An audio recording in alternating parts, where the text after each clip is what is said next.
नमस्कार। चलिए, आज उत्तर प्रदेश के आयुष कॉलेजों में 2025-26 सत्र के एडमिशन के लिए जो ऑफिशियल नोटिफिकेशन आया है, उसे अच्छी तरह से समझते हैं। हम जो भी बात करेंगे वो सीधे सरकार के ऑफिशियल पॉलिसी डॉक्यूमेंट पर आधारित है, ताकि कोई भी जानकारी गलत ना हो। तो ठीक है, शुरू करते हैं। आज हम पूरी प्रक्रिया को एक एक करके देखेंगे। सबसे पहले समझेंगे कि ये काउंसलिंग है क्या, फिर बात करेंगे कि कौन इसमें हिस्सा ले सकता है। इसके बाद फीस और सिक्योरिटी मनी को समझेंगे, फिर पूरी प्रक्रिया देखेंगे, सीट रिजर्वेशन कैसे काम करता है ये जानेंगे, और आखिर में कुछ बहुत जरूरी नियमों पर नजर डालेंगे। तो सबसे पहला सवाल, ये यूपी आयुष काउंसलिंग आखिर है किस लिए? देखिए, ये एक सेंट्रलाइज्ड ऑनलाइन प्रक्रिया है जिसके जरिए उत्तर प्रदेश के सरकारी और प्राइवेट कॉलेजों में बीएएमएस, बीयूएमएस और बीएचएमएस कोर्सेज में एडमिशन होता है। ये स्टेट कोटे की 85% सीटों के लिए है और इसका पूरा आधार आपका नीट यूजी 2025 का स्कोर है। अच्छा, अब सबसे जरूरी बात पर आते हैं, ये जानना कि कोई कैंडिडेट इस काउंसलिंग में हिस्सा लेने के योग्य है भी या नहीं। तो इसके कुछ बेसिक क्राइटेरिया हैं, जैसे कि कैंडिडेट ने 12वीं पास की हो, सब्जेक्ट्स में फिजिक्स, केमिस्ट्री और बायोलॉजी या बायोटेक्नोलॉजी होना जरूरी है, उम्र 31 दिसंबर 2025 तक कम से कम 17 साल होनी चाहिए, और हाँ, स्टेट कोटे की सीटों के लिए उत्तर प्रदेश का डोमिसाइल यानी निवासी होना अनिवार्य है।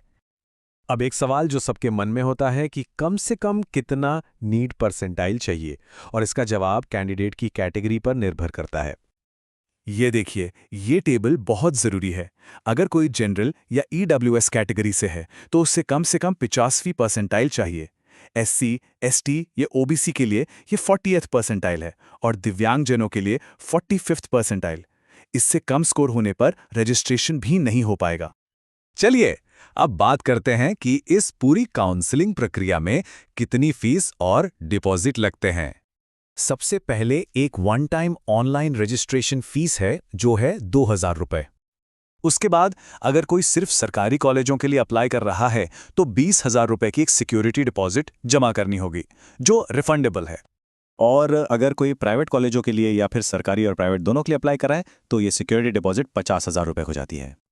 यह एक बात साफ साफ समझनी होगी, जो सिक्योरिटी डिपॉजिट है वो कुछ शर्तों के साथ वापस मिल सकता है, लेकिन जो 2000 रुपए की रजिस्ट्रेशन फीस है वो किसी भी हालत में वापस नहीं होगी, वो नॉन रिफंडेबल है।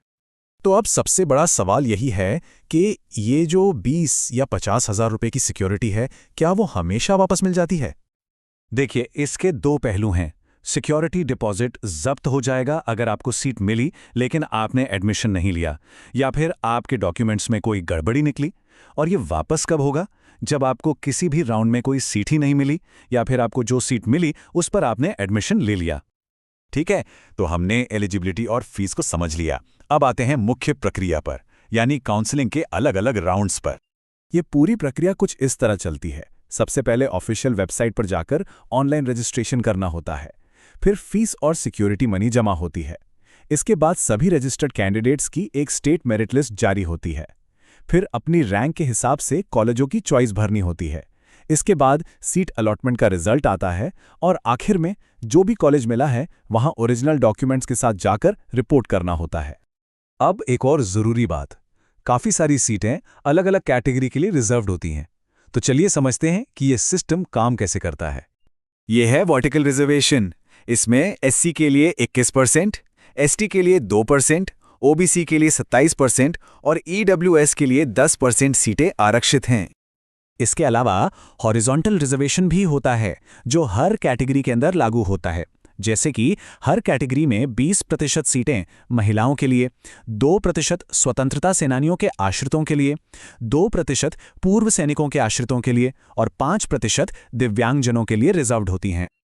और आखिर में कुछ बहुत ही जरूरी नियम जो पूरी एडमिशन प्रक्रिया पर असर डाल सकते हैं। इन्हें समझना बहुत जरूरी है।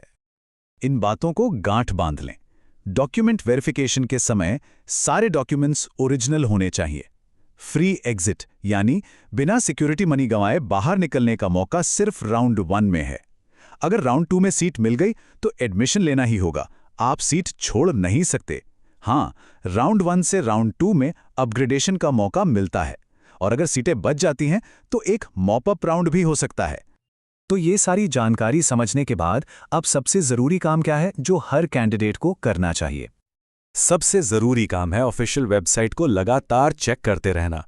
सारी तारीखें, शेड्यूल और नए अपडेट्स सिर्फ और सिर्फ upyushcounseling.upsdc.gov.in पर ही आएंगे, तो इसे रोज़ चेक करना बिल्कुल ना भूलें।